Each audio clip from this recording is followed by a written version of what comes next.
Hello, hello, hello, everyone. Welcome back, or welcome to the show. If you've never been here before, welcome to 2 Cents with Bentz. I'm your host, Dana Bentz, and I do the show every single week, every Tuesday at 8 p.m. EST. And I get to interview different marketing experts, branding experts. Today we have a YouTube expert, and we're going to learn a lot about growing an audience, making content, all types of things that content creators need to know, or people who are looking to build a brand need to know. But thank you so much for the people who started commenting. Mike, I see you here. Mike, thanks for coming every single week. Nice to see you here.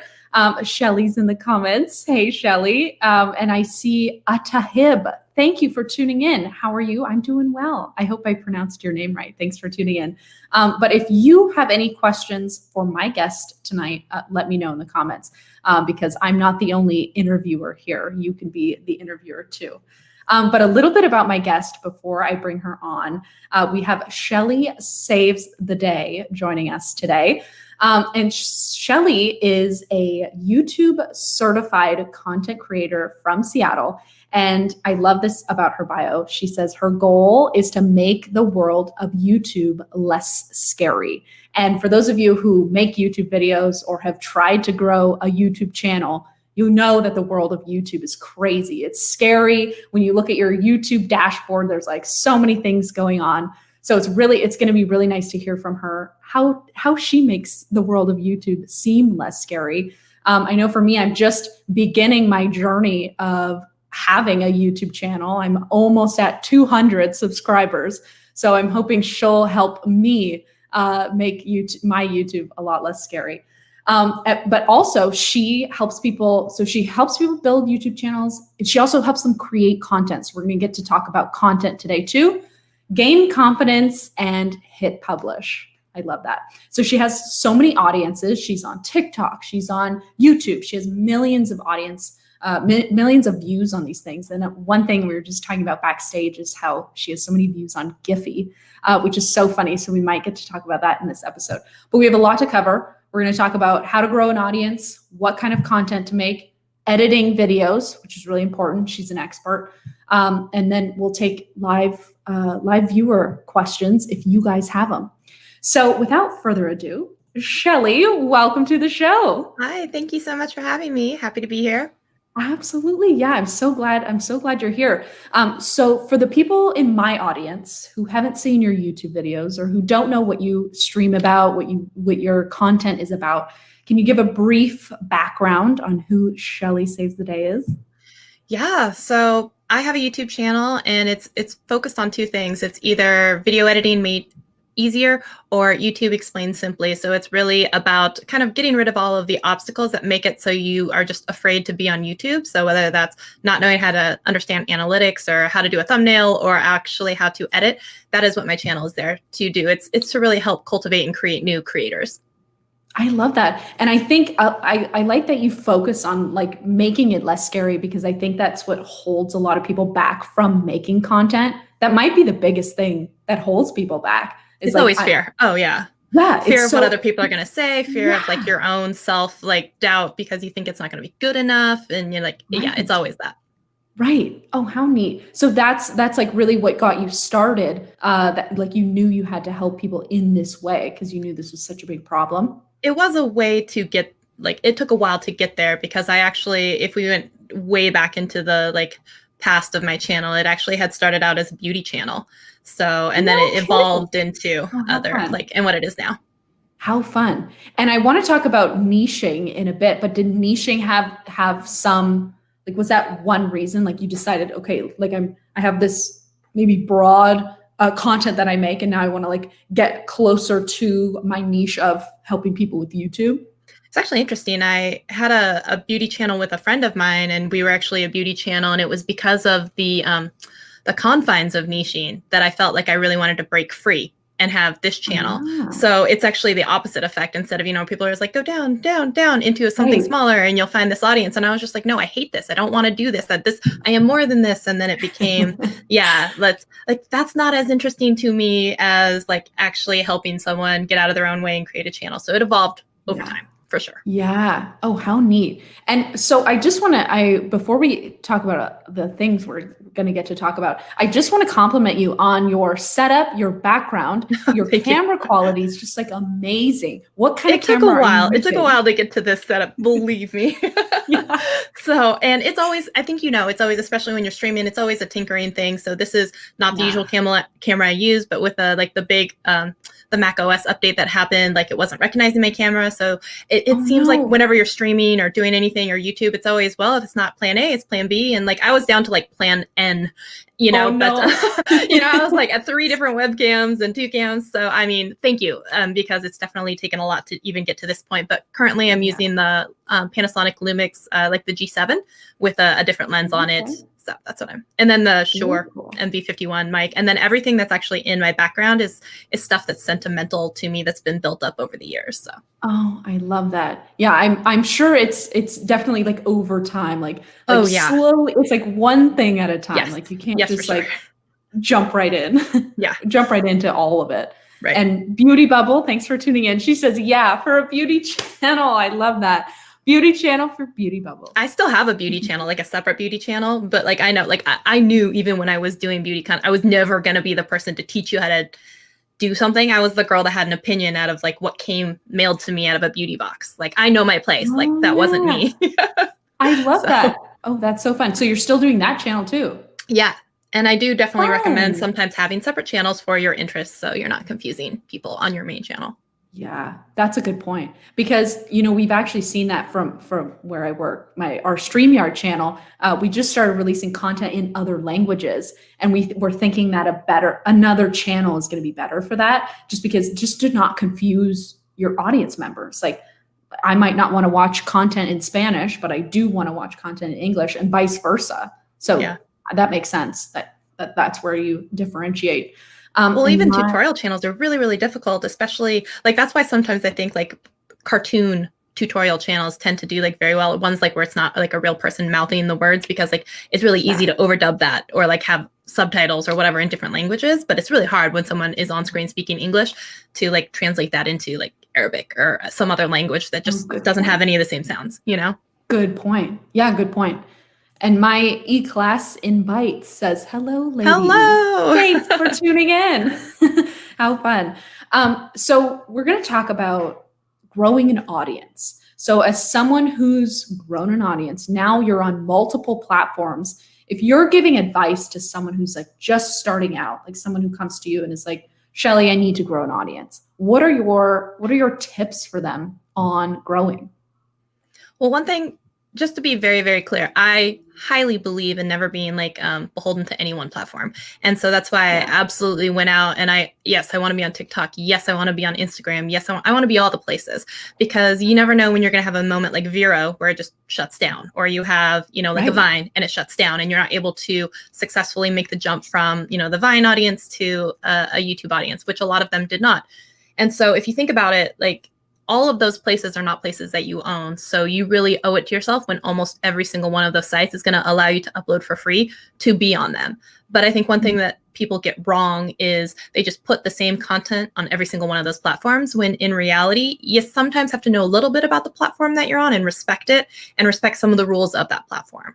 So for instance, even though like we would make a 16:9 wide here and let's say talk about real estate advice, I would not take this same orientation video and put it on TikTok because, people are very used to the 9:16. So you would go in and edit and cut down the middle and maybe throw some text or whatever on screen. And things like at the very bottom of it, when all of their description or your hashtags are coming in, you can't put text there. You can't put it on the sides where it's going to get cut off. So if you respect the platform a little bit when you're putting content there, people see that and appreciate it. And it's not that hard to just throw a couple things on there and make a cut and just make a separate cut for a different social media site. Right. And you're saying it could even be the same or similar content. It's just like specifically for, so if it's like Instagram, it's like just like TikTok, vertical. And then if it's like YouTube, then it's like this. But you also mentioned that YouTube has vertical now too, like TikTok. Yeah, I mean, with the introduction of shorts, it's definitely, they're definitely planting the flag in short form vertical content. And in fact, I did an entire live stream on my channel, on the TubeBud channel, on multiple channels about how important it is to play with shorts. Because when any platform releases any new kind of feature like that, it's important to get on there and try it out.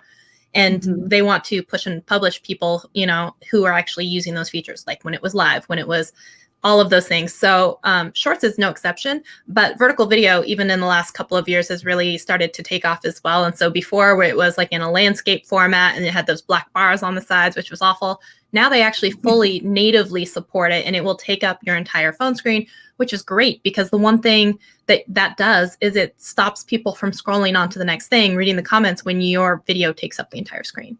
Right. Oh, that's so interesting. I love that. So my e-class has a question. Do you think a channel without showing your face or just a voiceover channel will grow? Yes. That's an interesting Well, it depends on the content and how interesting it is. I mean, you think it like binging with Babish.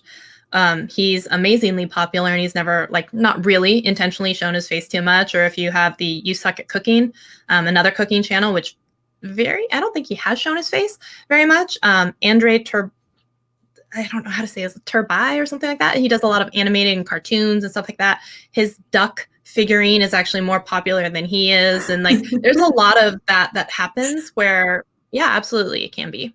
Interesting. That's a really good question. Yeah, thanks for the question. Another example is one of those drama channels that is just a cartoon character. And it's a voiceover and then interstitching pictures of whatever topic they're talking about. So yeah, it's totally possible. Yeah, very cool. And that's also something that might be kind of something that holds you back from starting a YouTube channel. It's like, oh, I don't want to be on camera, or maybe I don't have a very nice camera, nice webcam. So I don't want to start a YouTube channel. So I love your advice for the people who are just thinking about starting a YouTube channel or starting any kind of content. I think people forget how often they're on video anyway. When with your friends, you're on FaceTime, you're on duo calls, you're doing Marco Polo, you're doing all of these video messages inside of Instagram, you're doing Snapchat, you're doing Instagram stories. You are on video all the time. You're just in your head about thinking that it's YouTube. It makes it so massively different when in reality it's not. And all those people out there, honestly, one of my friends, El Jefe Reviews, did his first 125 videos on his phone. So it's the whole lack of, and he has now 40,000 something subscribers. And oh, cool. Yeah. Wow. His first 100 videos or so, all on a phone. And I remember he had talked about a setup, there was you use the back side of the camera because the selfie one isn't as high quality, and he had a camera with a mirror so you could make sure that you're in focus. And then you use that, edited on your phone, uploaded. I mean, there are really no excuses for why you can't be on YouTube because almost everyone has a cell phone that's going to shoot high quality. There are no excuses. That's such a good tip because you're so right. We all have these phones and pretty high quality cameras on most of our phones. But it feels oh, if I start a YouTube channel, if I start live streaming, I've got to have this whole studio set up. I've got to have fancy lights and a really nice camera. But it's so motivating that you can get started with what you have and just grow from there. Yeah. Yeah. That's so neat. So another thing I think that holds a lot of people back is you mentioned people care about the content. People care more about the content. If your content's good, your channel's going to grow. Yeah. So can you talk about what if that's the thing holding people back? I don't know if people are going to care about my content. I don't know if this is good content. Like, what would you say to someone who has that fear?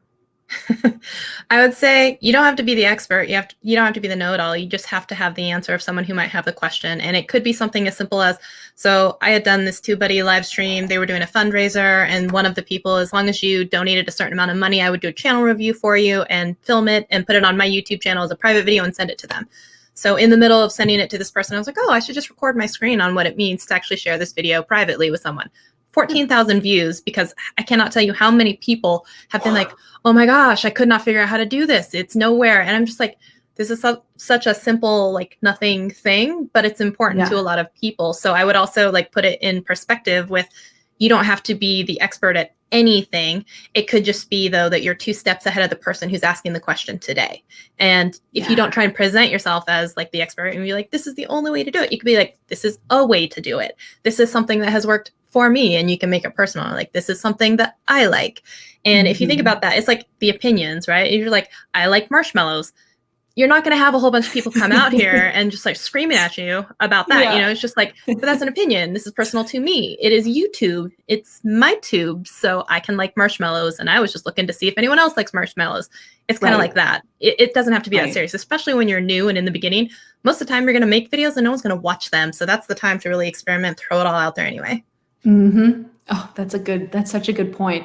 And what about the people who, like, what about when, so you say you don't have to be the expert, right? But, and over time, I'm sure you'll like get better at the content and things like that. But I'm just wondering, like, there's some people who they're so scared that like no one's going to watch this. So why waste the time to put it out there? Well, I think it's funny because everyone is scared if you think about it. And what's really funny is when you're at the beginning, sometimes you have like, you don't have a lot of knowledge, but you have some confidence. And then as you start to go on and you learn things, then you actually start to lose confidence and stuff. And you're like, why did I say that? Why did I put those videos out? And then even when you're very, very, very skilled, then you have low confidence to like put stuff out. It's like a weird like pendulum that comes in. Like it's like that ignorance is bliss in the very beginning. And it's kind of like, so what if it's wrong? Make a video that's correcting it. What if someone teaches you that that wasn't the correct thing? You'd be like, thank you for that. Let me make it better. Let me do an updated video. Now you have more content. But the thing is, it's like, did that video totally crash and burn? Was it a lie? Guess what? You can delete it. Like, it's not that big a deal. And it's just kind of one of those, like, what are you scared? What are you really scared for? Do you think that like your first video is going to go so horrifically wrong that people are going to come and find you and be like, this is the worst thing I've ever seen on the internet? I'm like, do you know how many crappy videos are on the internet right now? Like, you are a small tadpole in this like huge ocean, and no one, I think we all get in our heads about how much people care about us. People don't care about you yet. Like, no one knows you. Now, if you're Shane Dawson and you make a huge mistake, people are going to point that out and like not give you like an easy time about that. But if you're just someone who said, I kind of like marshmallows, no one's going to crucify you and like break you over the coals for that. So like you have to, like, you're going to treat it, your own self-punishment, worse than anyone else will ever for you. So it's like, it's not that big a deal. Just get over yourself. That is so funny. That is so funny. And my A class says I have imposter syndrome every time I post new videos. Yeah, that Everybody makes does. sense. Yeah, I think everybody is. Oh, how cute. How this is cute. Casey. I tried to give her a little haircut today, so she's a little bit naked right now because I'm trying to make her look cute for my mom coming. Oh, how sweet. So I'm trying Her name's Casey? This is Casey, yes. Oh, sweet. She says, hi. Hi, highly suspect. Everyone is highly suspect. You see her little side eye. Yeah. She knows she's on camera. Oh, I guess so. So I want to segue away from building an audience, but maybe this still has something to do with building an audience, and transition into editing, video editing, and your tips on that. A few tips are going to be, I don't like scripts. I do like bullet points. I think that's definitely helpful. I think that a lot of the time, if you can plan out, even if you don't get to film all of them in the same day, but if you can actually think of transitions that are going to segue from 2 videos to a different video or something like that, or almost think of them in a series. And you know, at the end of your video that you're going to either say, now that you've learned this, which is a sequential building block in this, now you can do this. Or now that you've done this, you can, this is the next step. So if you can think about stuff in that kind of way and almost create like a series, that's gonna be really, really helpful and beneficial. Also, when you are doing your editing, to make it really, really easy for yourself, I like to do something where I like do all of my intros at the same time. So I'll do 3 or 4 intros, but I don't stop until the intro, the last one that I do is the one that I like. And then that way, when I go back in editing, I find the last intro that I did and I cut off everything before it. And it just saves so much more time if you kind of batch record in sections like that. And then just kind of ruthlessly edit. You're like, hey, if I like this intro, this is the one I'm going to use. I'm not even going to look at the rest because I'm not going to spend and waste 3 times looking through all of it and being like, I like this one a little bit more than this one. No, you just go until you like it. You cut off everything else. And then once you have that, it's really easy to form together your rough cut. And it's really easy to kind of create your script for what your video looks like. It's going to be intro, stinger, first point, you know, and then like call to action, and then second and third point, and then the point to the next video, and then like your outro, and you're done. And then you just do that 2-3 times at a time and you're good. I love that. And is that that's the same like outline, I guess you would call it, for every single video you do? Pretty much. If you look at my videos, they're pretty much all like that. Oh, very cool. That makes it so easy. Like, it is. And that's the thing is like, it's a bullet point. You can do it like a checklist and be like, did I do my intro? Yes, I did. Did I do my outro? Did I do my 2 or 3 points that I want? Yes. Did I ask someone to subscribe? Yes, I did. Go in there, toss it into your editing program, make sure you hit all those points and you're good. Nice. It's easy. Like, it's not, it's easy. And it's like, we make it complicated. We make it harder on ourselves. It's not. We make it scary. Yeah, you're making the world of YouTube less scary as we speak. I try. And Stefan, thanks for tuning in. He was on our StreamYard show last week. Love the background, very unique, and love the mood. Yeah, I like how the background, is your wall black? Or is that like wallpaper? It's a dark kind of like blue gray, like and they're actually, if you were to like scroll up, they're put on by like command hooks. It's all smoke and mirrors, people. Don't worry.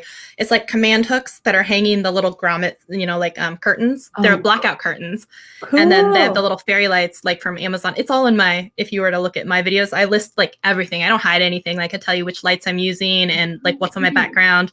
Like these are like little cheap Target or Fred Meyer like bookshelf thingies.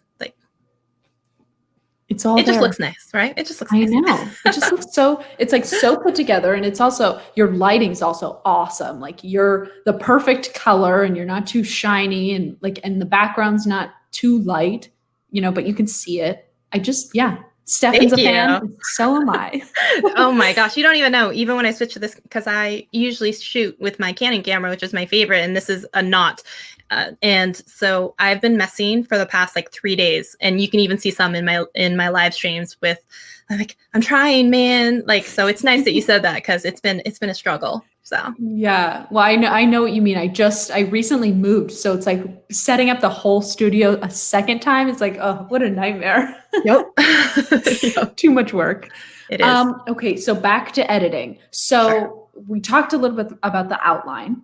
And it's so nice that can be the same for every single video. So what's the process like when you actually go to film? So you film the whole thing, like start to finish? Yeah. A lot of the time, unless it's like something weird that's out of like the content flow, like sometimes in a beauty video or something, you come in and this is the finished product and you do your intro actually at the very end, because you're already made up, you know, and then you switch to the bare face. Like, other than that, no, I actually usually go in order. Sometimes if I'm really feeling like whatever, I'll do intros, outros, and then the middle. But I usually actually end up now do intros, all of the middle section, and then the outro at the end, because sometimes whatever was said in the middle could influence whatever is said in the outro. Got it. Right. That makes sense. Like doing it in order. Mm-hmm. Yeah. Tim says, shout out to Stefan, shout out to Dana and Shelly. And Shelly, how did you figure out what would go in the background? Yeah, that's a good question. Well, this is over years and years, but this is all stuff that is like sentimental to me. So I've got like over here, these are the shoes that were given to all of the attendees at Vid Summit 2018 when Gary Vee was a speaker. So these are actually signed by Gary Vee, and these are his clouds and dirt. Like, and so they're part of my set over here. Cool. These are my wedding shoes.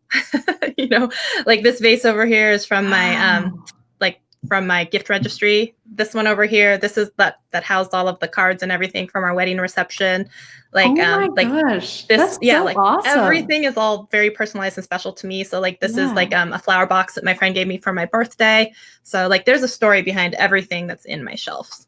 Oh, so meaningful. And actually, this art piece over here was done by my ex-channel mate when we had the beauty channel together before we broke off. And so for a while, they were doing some art. And so I was trying to support my friend, and I bought a piece of her art and I put it in my background. And Oh, wow, how nice. I love that your viewers then get to they get to know you by like learning, like you probably just mentioned, like if it probably comes up once in a while in your videos and your viewers just get to I've know. probably said more now in this live stream than I ever have on mine in my personal. No kidding.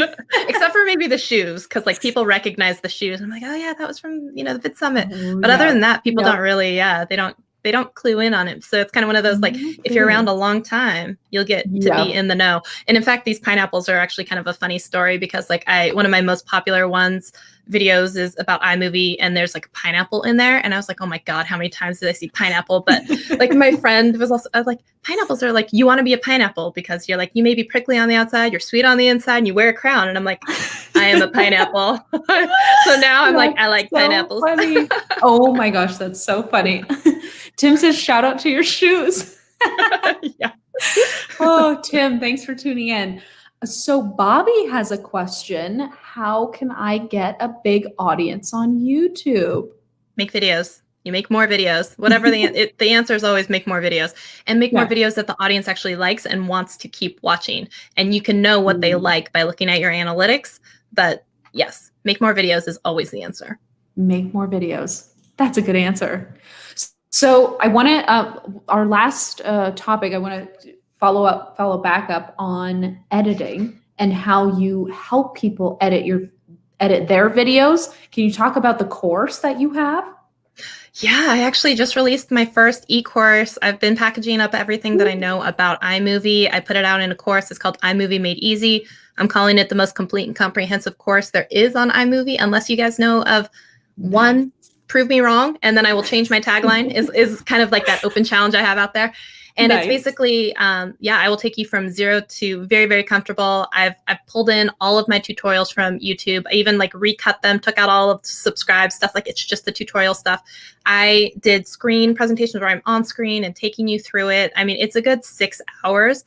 If you don't come out of this knowing, like feeling very comfortable, then I've done something very, very wrong, because I'm like, you should feel very, very good and comfortable when you're done with this course.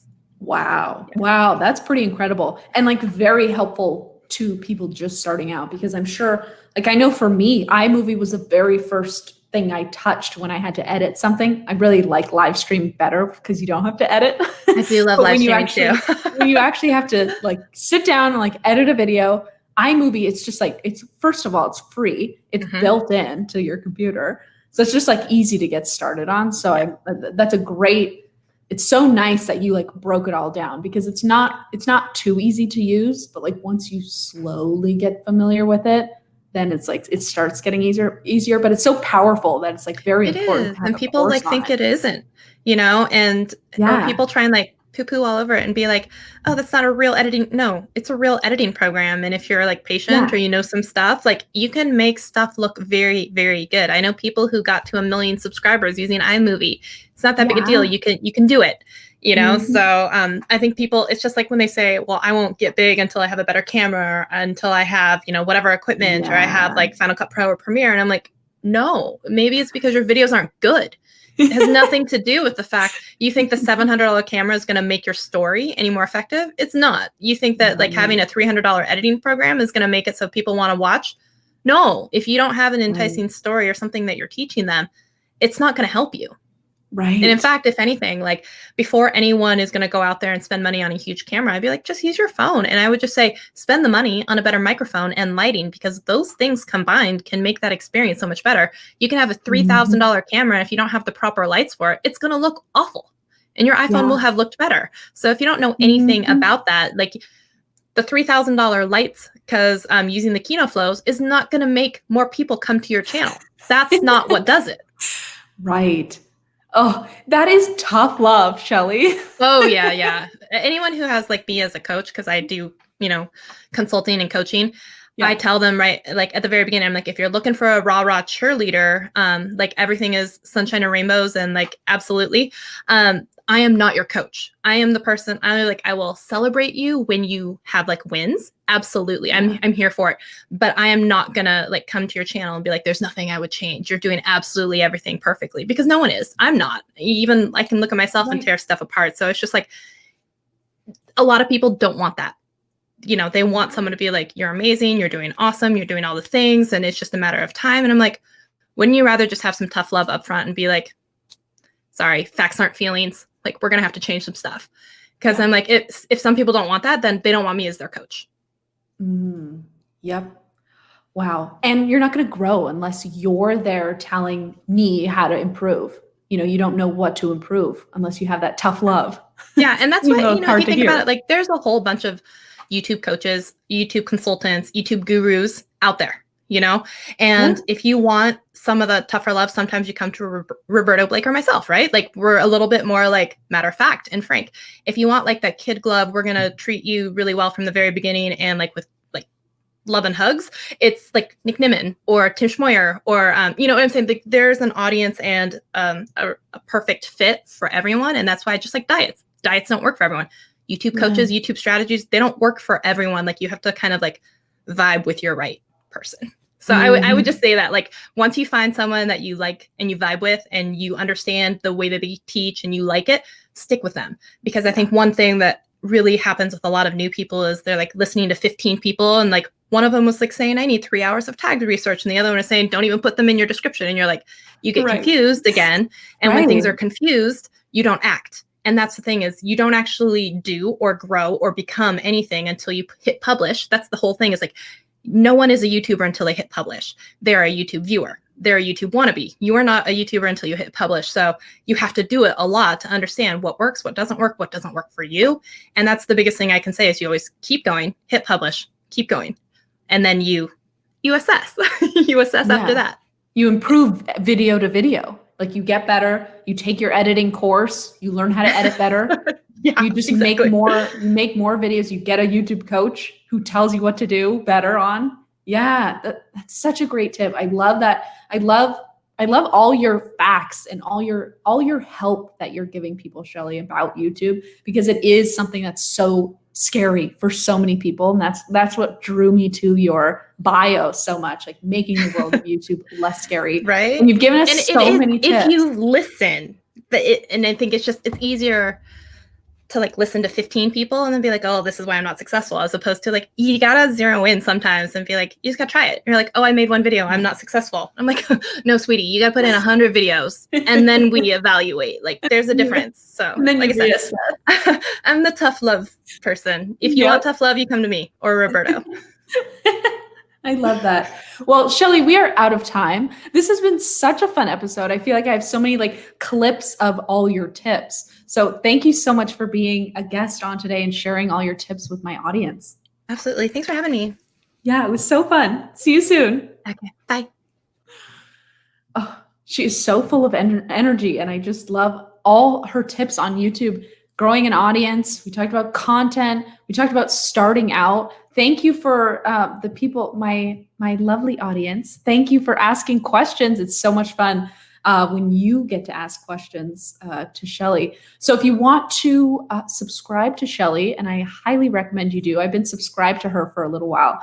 She's at SHELLY Saves the Day on YouTube, and I think you can just Google her to find her on LinkedIn and Twitter. She's all over the place. She's also on TikTok. But that wraps up our show for today, you guys. Thank you so much for tuning in to another 2 Cents with Bentz, and we will be back next week. I hope you all have a very happy Thanksgiving. Thanks so much.